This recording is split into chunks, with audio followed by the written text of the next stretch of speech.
मेरी आवाज उस कमरे की दीवारों से टकराकर वापस मुझे ही सुनाई दे रही थी। जितनी ताकत के साथ मैंने चीखने की कोशिश की थी, कुछ ही देर बाद उससे कहीं ज्यादा तेज और दर्दनाक चीख मुझे सुनाई देने लगी। ये आवाज ठीक मेरे पीछे खिड़की से आ रही थी। वो आवाज मेरे कानों में पिघलते हुए लोहे की तरह गिर रही थी। उन आवाजों में हैवानियत थी। वो आवाजें किसी इंसान की नहीं है, इतना मैं समझ चुकी थी। कांप रहे हाथों से मैंने अंधेरे में कुछ ढूंढने की कोशिश की। तभी अचानक मेरा हाथ बेड पर रखी टॉर्च पर पड़ा। किसी तरह ताकत लगाकर टॉर्च का बटन ऑन किया, लेकिन ये क्या? सामने दरवाजे पर 3 छोटी लड़कियां खड़ी हुई थी। उनके हाथ में स्टील के चमचमाते हुए चाकू थे। मैं घबराकर लड़खड़ाई और पीछे की तरफ हटी, लेकिन तब तक वो मेरे पास आ चुकी थी। उनकी गर्दन टेढ़ी थी और उनके हाथों के वो चाकू मेरे पेट को निशाना बनाने को तैयार।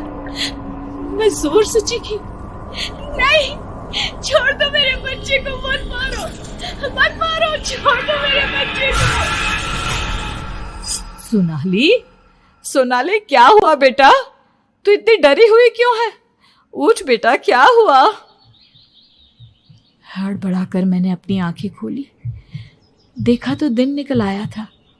माँ मुझे जगा रही थी। मेरा चेहरा पूरा पसीने से लथपथ था। क्या हुआ बेटा? तुमने कोई बुरा सपना देखा क्या? मैं अभी तक अपने पूरे होश में नहीं थी। वो मेरे बच्चे को मार देगी माँ। वो लड़की मेरे बच्चे को। मैंने घबराकर अपने पेट को छुआ। सब कुछ ठीक था।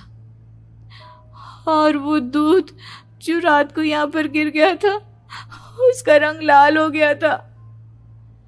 माँ ने हंसते हुए दूध का गिलास मुझे दिखाया। तुमने दूध पिया ही नहीं, पूरा का पूरा ऐसे ही रखा हुआ है। तुमसे कहा था ना सोनाली, सेहत के लिए लापरवाही ठीक नहीं बेटा। लेकिन मैंने तो सब कुछ अपनी खुली आंखों से देखा था। ये सपना कैसे हो सकता है?